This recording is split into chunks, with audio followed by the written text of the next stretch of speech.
I think that if you watched Georgia lose to Ole Miss on Saturday, then you probably realize, hey, this team's got some problems beyond how well its quarterback is playing. Carson Beck, that is. Right? Carson Beck, been dealing with this extended stretch of just not good play for the standard that's been set for him and the standard that he helped set for himself last season when he played really well as Georgia's quarterback for the most part. Right? And now, look, I get it. And people are freaking out. Georgia lost the game. They lost its first time that Georgia's lost to a program other than Alabama since 2020, since Florida beat Georgia down in Jacksonville that season. It's been a long time, to say the least, and Georgia's been dominating everybody else. Well, I think if you watch that game, you can tell, look, their problems go beyond what's going on with Carson Beck. And look, I will say this, and I will keep saying it until it's not true. This team still has a chance to win the national championship. It's not a 0% chance still. I think it's likely this team makes it to the playoff. Obviously, they have to win out to do that. But I think there's a good chance that it does. It doesn't mean it doesn't have a lot of problems. That's still the case with this football team, namely on the offensive side of the football. I thought the defense performance was, quite frankly, good enough.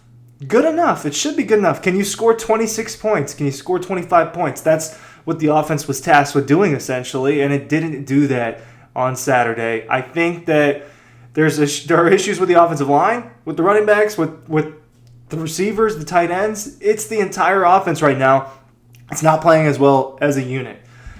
I'm a psycho. I keep track of Georgia games and how it goes when I'm there.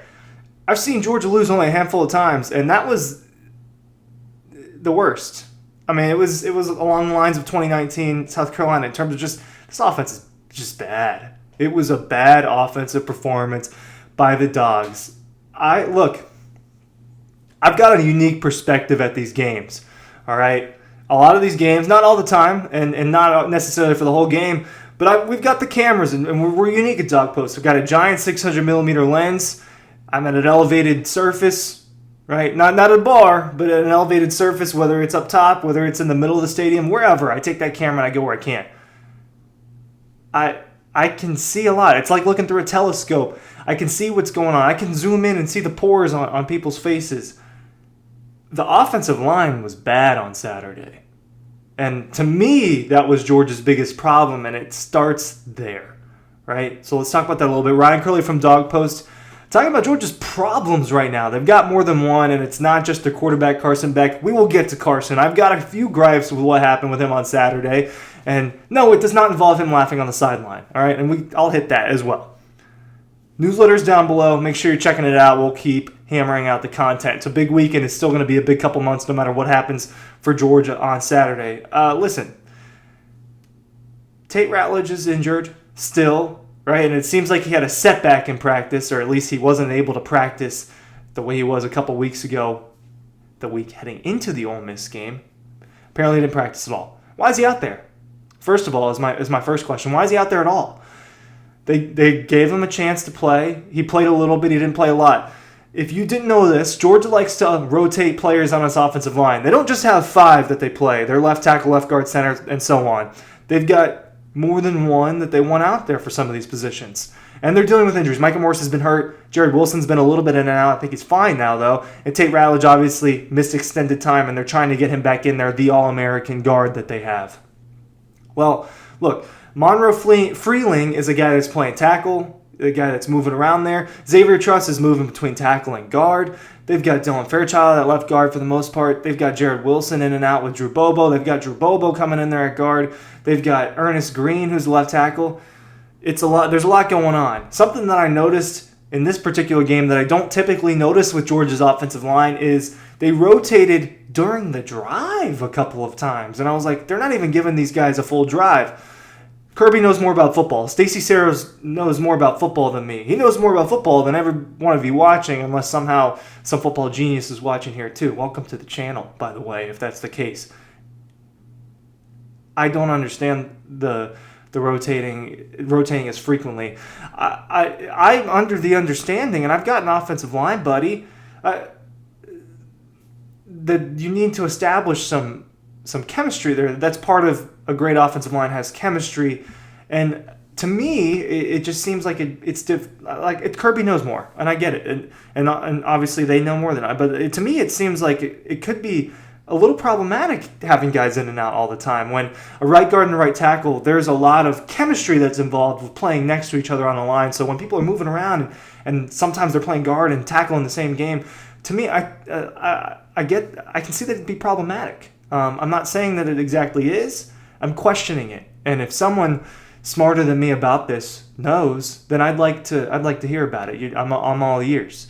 Now, you might not be smarter than me just because you think that. Don't take that as bait there. But just left tackle, Ernest Green. This is a guy that had some first round projections heading into the season. Now, people are going to start taking projections less seriously now, looking at this Georgia team, right, with Carson Beck. But Ernest Green had a solid season last year. He's projected to be a high pick in the coming draft, and I don't know how many of the sacks. Georgia let up a few sacks, but a couple of them were Ernest Green's fault, and he was getting beat off the line a lot, and Ole Miss's ends were beating him a lot. I just watched back Carson Beck's fumble in desperation time towards the end of the game. It's Ernest Green's man that went in there and sack fumbled Carson Beck. Ernest Green, he allowed that to happen. So I guess I am calling out Ernest Green a little bit. Right, he didn't play very well on Saturday. Running backs, Nate Frazier, right? Trevor Etienne dealing with the rib injury, and he can't go a lot, so they only let him play a little bit, and they're trying to play him. And Nate Frazier has a couple of really nice runs, but he fumbles twice. And I get it's a rain game, but that doesn't help the offense either, and especially when you lose one of those fumbles. Dylan Bell dropping a pass again, right? And Arian Smith, I get it, it's raining, it's slipping, but falling when he has an opportunity to break a really big run. Carson Beck is not getting as much help as people think he is.